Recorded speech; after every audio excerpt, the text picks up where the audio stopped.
우리에게 주신 하나님 말씀 출애굽기 39장입니다.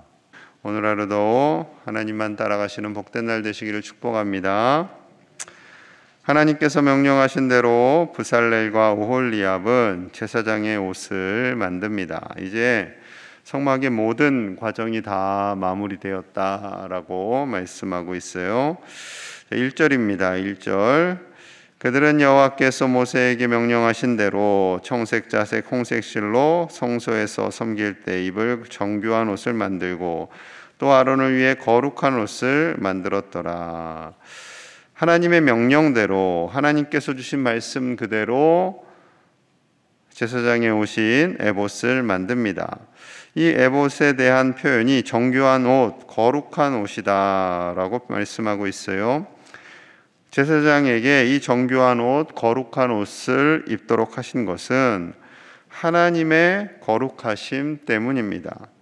제사장은 사람이지요. 하지만 그에게 권위와 역할을 주신 분이 하나님이시기 때문에 그 하나님의 거룩함을 입고 사역을 감당하라라는 뜻으로 이렇게 정교하고 거룩한 옷을 만들어 입게 됩니다.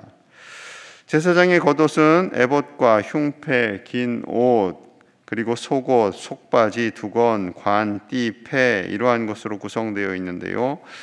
이 복잡할 정도로 정성을 다해 만들어야 하는 이 옷은 구별됨의 옷입니다. 구별됨.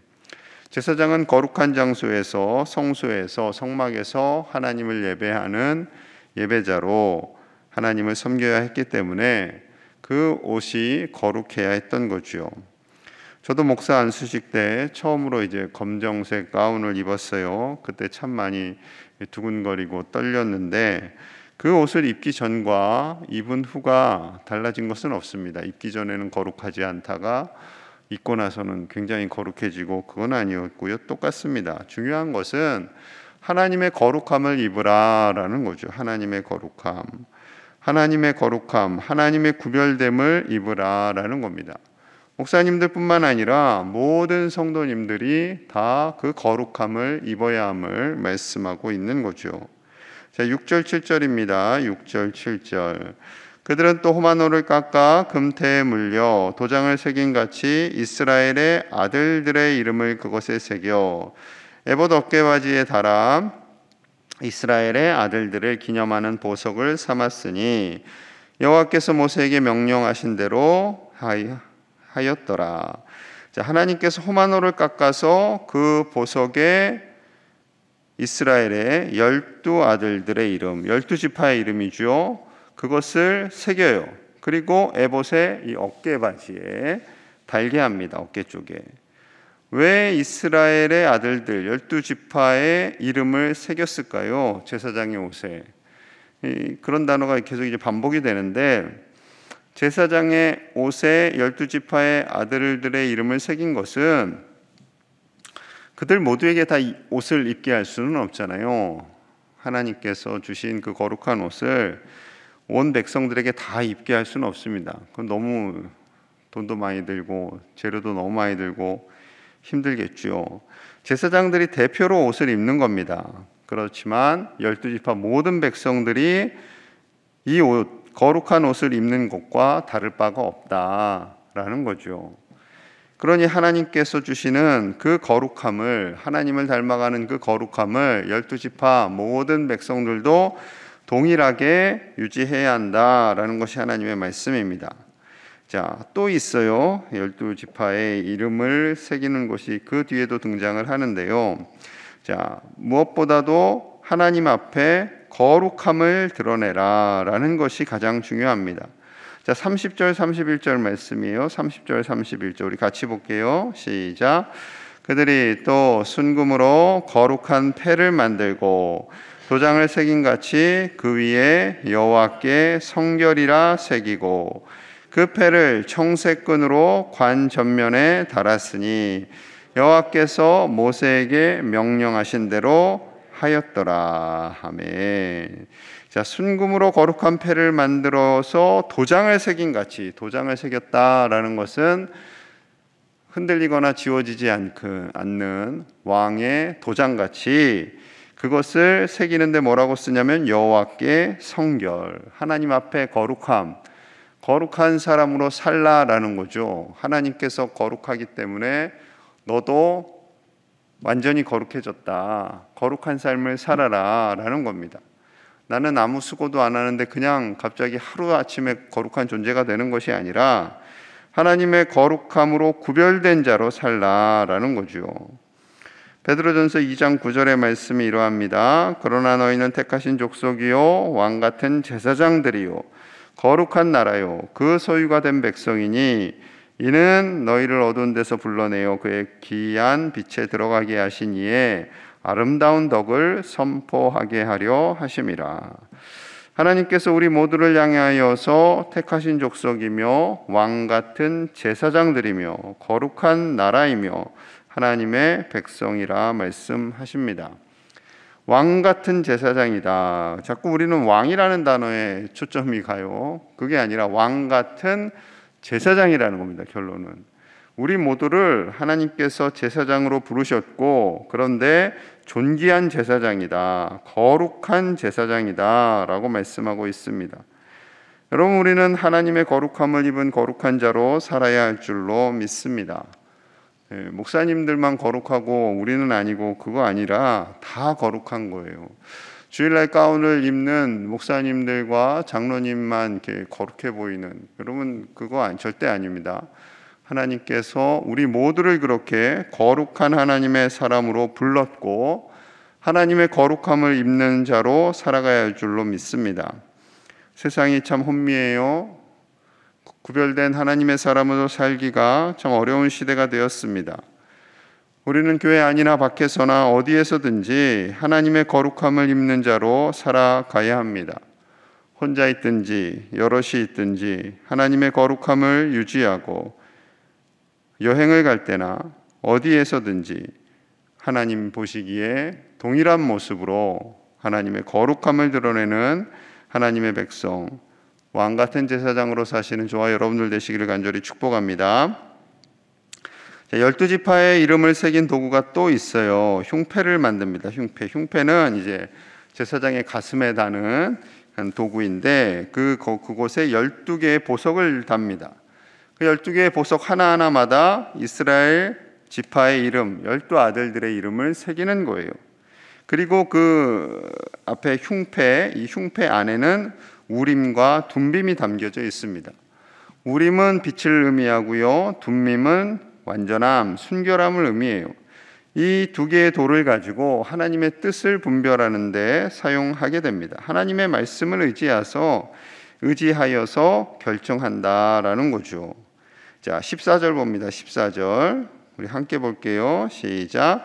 이 보석들은 이스라엘의 아들들의 이름 곧 그들의 이름대로 12이라 도장을 새긴 같이 그 12지파의 각 이름을 새겼으며, 자, 여기에도 12지파의 이름을 새겼다라고 말씀하고 계세요. 이것은 모든 백성들이 하나님의 뜻, 하나님의 결정, 하나님의 말씀을 따라 살아가야 함을 말씀하는 거죠. 자신들의 생각대로, 자신들의 판단대로 이 민족이 사는 것이 아니라, 세상의 가치와 기준을 따라 사는 것이 아니라 하나님의 말씀을 따라 결정하고 그 뜻에 순종해야 함을 말씀합니다. 히브리서 4장 12절 말씀이 이러해요. 하나님의 말씀은 살아있고 활력이 있어 좌우의 날선 어떤 검보다도 예리하여 혼과 영과 및 관절과 골수를 찔러 쪼개기까지 하며 또 마음의 생각과 뜻을 판단하시나니. 하나님의 말씀은 살아계시다. 하나님은 살아계시지요. 하나님은 말씀이십니다. 결국 하나님의 말씀은 살아계십니다. 하나님은 우리에게 말씀하시고 그 말씀으로 우리를 변화시키시고 우리의 삶을 인도하십니다. 그 말씀은 어떠한 검보다도 예리하여서 혼과 영과 관절과 골수를 깊이 찌르기도 합니다. 때로는 아프기도 합니다. 때로는 우리에게 참 큰 위로와 힘이 됩니다. 그리고 그 말씀과 그 생각을 따라서 우리의 모든 삶이 주관되어야 함을 이 시간 우리에게 말씀하십니다. 세상에 윤리와 법이 있지요. 그것도 따라야 합니다. 하지만 우리 그리스도인들은 하나님의 말씀으로 판단하고 생각하고 그것을 기준 삼는 거죠. 세상의 법으로는 지나가는 여인을 향해 음란한 생각을 품었다고 죄라고 하지 않습니다. 하지만 하나님께서 죄라고 하십니다. 왜요? 거룩함을 상실했기 때문에 그렇습니다. 우리 그리스도인들의 기준은 오직 말씀이 되어서 말씀에 비추어 살고 하나님의 거룩함을 드러내는 도구로 살아갑니다. 하나님의 선함을 드러내는 축복의 통로가 되고 오직 하나님의 말씀을 따라서 오늘 하루도 하나님과 동행하시는 거룩한 믿음의 백성들이 다 되시기를 간절히 축복합니다. 32절에서 43절 사이에는 이제 모든 성막 건축이 완공되었음을 말씀하고 있는데요. 자, 32절 말씀입니다. 이스라엘 자손이 이와 같이 성막 곧 회막의 모든 역사를 마치되 여호와께서 모세에게 명령하신 대로 다 행하였고, 자, 성막의 역사를 다 마치었습니다. 그런데 그 과정은요, 하나님께서 모세에게 명령하신 대로 다 행하였다. 자, 42절, 43절도 볼게요. 42절, 43절 우리 함께 봅니다. 시작. 여호와께서 모세에게 명령하신 대로 이스라엘 자손이 모든 역사를 마치매 모세가 그 마친 모든 것을 본즉 여호와께서 명령하신 대로 되었으므로 모세가 그들에게 축복하였더라. 아멘. 오늘 읽은 본문에요, 곳곳 속에 하나님의 명령대로 만들었다, 하나님께서 모세에게 명령하신 대로 하였다, 그것이 반복이 됩니다. 하나님의 명령대로, 하나님의 명령대로. 1절, 5절, 7절, 21절, 26절, 29절, 31절, 32절, 42절, 43절 계속 반복하세요. 계속 하나님의 명령대로, 하나님의 명령대로, 하나님의 말씀대로. 왜 이렇게 계속 반복하실까요? 12지파 거룩해야 되고 순결해야 되고 하나님의 명령대로 해야 되고, 좀 답답할 수도 있겠죠. 여러분, 그러나 그것은 답답한 것이 아니라요, 하나님의 명령대로 사는 것이 하나님의 백성의 정체성이기 때문에 그렇습니다. 우리는 하나님의 명령대로 살아가고요, 하나님의 명령대로 순종하고요, 그때 가장 행복한 삶을 살게 된다라는 거죠. 그렇다고 하나님이 우리를 로봇으로 만드시는 것은 절대 아닙니다. 이거 해야 돼, 안 하면 너 벌 받아, 이런 하나님이 아니라 하나님은 우리에게 복을 주시기 위해서 순종의 삶을 살기를 원하시고 우리의 존재 그 목적을 이루어가기를 원하시는 거죠. 하나님께서 다윗을 축복하시잖아요. 왜요? 그 중심에 하나님이 있어요. 그래서 하나님의 말씀대로 살려고 애를 씁니다. 그러니 하나님께서 다윗을 축복하실 수밖에 없지요. 사울은요, 자기 생각대로 하는 거예요. 자기 생각에 더 좋아 보이는 대로, 자기 생각대로 급하면은 예배도 집례하고, 자기 생각대로 다윗이 적이 되어서 다윗을 죽이는데 에너지를 다 사용합니다. 결국 그의 마지막이 선하지 않지요. 여러분은 하나님의 말씀을 따라 살아가고 구별된 자로 하나님을 예배합니다. 그것이 바로 하나님이 기뻐하시는 인생의 모습이고 복을 받는 사람의 모습임을 우리에게 말씀하십니다. 하나님께서 우리에게 말씀을 주시고 교회를 주시고 목사님들을 보내주신 것은 하나님의 말씀을 우리가 다 함께 따라서 살아가는 거룩한 백성이 되라라는 하나님의 명령입니다. 이 혼미한 시대에 하나님의 말씀을 따라 하나님의 복을 받고 세상과 구별된 자로 사는 저와 여러분들의 모든 복된 삶이 되시기를 간절히 축복합니다. 우리 함께 마음을 모아서 기도합니다. 오늘 하루도 하나님의 말씀, 그 말씀을 따라 살아가는 복된 한날이 되기를 같이 기도합니다. 하나님께서 복을 주시고 하나님께서 은혜를 주셔서 오늘도 하나님의 은혜가 충만한 날 되게 하여 주시옵소서. 또한 우크라이나 땅에 여전히 전쟁 중에 있습니다. 아버지여, 저들을 불쌍히 여겨주시고 하나님 속히 전쟁이 그치게 하여 주시옵소서. 폐허가 되어가는 저 나라를 불쌍히 여겨 주시옵소서.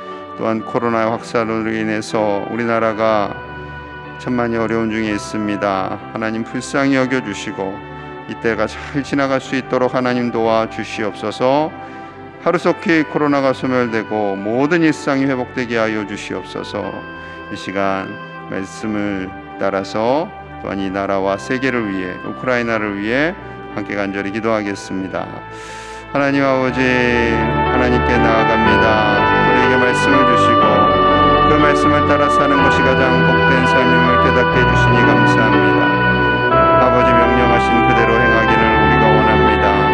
하나님 명령하신 그대로 우리가 사명을 감당하게 하여 주시고 하나님의 거룩함을 드러내는 우리가 되게 하여 주시옵소서.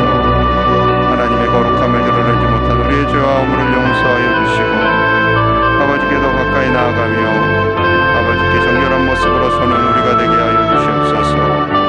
하나님께서 우리를 다스려 주시는 줄로 믿습니다.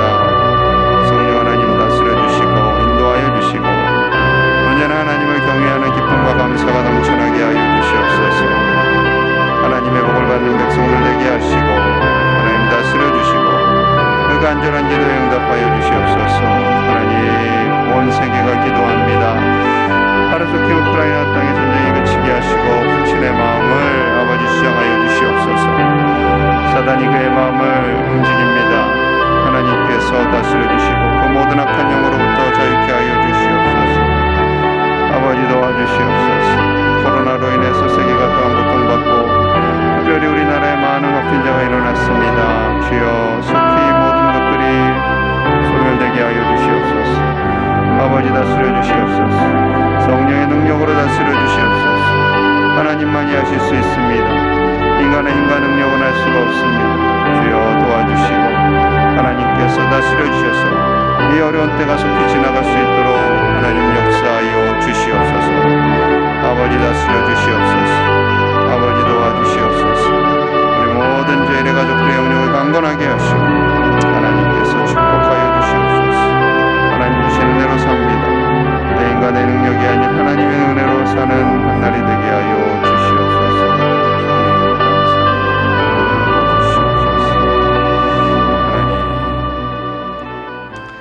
하나님 감사합니다. 우리에게 말씀을 주시고 하나님의 인도하심을 따라 살아가게 하심을 감사합니다. 그 말씀이 우리의 삶의 모든 기준이 되게 하시고 하나님의 말씀을 따라 사는 것이 가장 큰 기쁨이요 자랑임을 깨닫게 하셔서 하나님의 복을 받는 모든 백성들 되게 하여 주시옵소서. 세상이 혼미합니다. 이 혼미한 시대에 하나님의 거룩함을 입게 하여 주시고 그 거룩함을 따라 살아가는 하나님의 백성들이 다 되도록 축복하여 주시옵소서. 우크라이나 땅에 하루속히 전쟁이 그치기를 원합니다. 푸틴 대통령의 마음을 역주장하셔서 그를 주장하는 모든 사단의 세력이 떠나게 하시고 하나님께서 주시는 평강으로 말미암아 온 세상이 그 평안 안에 거할 수 있도록 축복하여 주시옵소서. 코로나로 인해서 이 나라가 많이 어렵습니다. 하나님만이 하실 수 있습니다. 인간의 능력은 너무나도 연약합니다. 주여 우리를 불쌍히 여겨주시고 코로나가 속히 소멸되게 하시고 하나님의 평화가 이 땅 가운데 가득 임하도록 은혜를 더하여 주시옵소서. 하나님께 드리는 간절한 기도의 제목들 아버지여 응답하여 주실 줄로 믿습니다. 하나님께서 이 새벽에 기도하고 말씀을 통해 하나님께 나아가는 모든 종들을 축복하여 주시고 하나님의 은혜로 사는 복된 백성들 되도록 복의 복을 더하여 주시옵소서. 감사드리며 예수님 이름 받들어 간절히 기도하옵나이다. 아멘.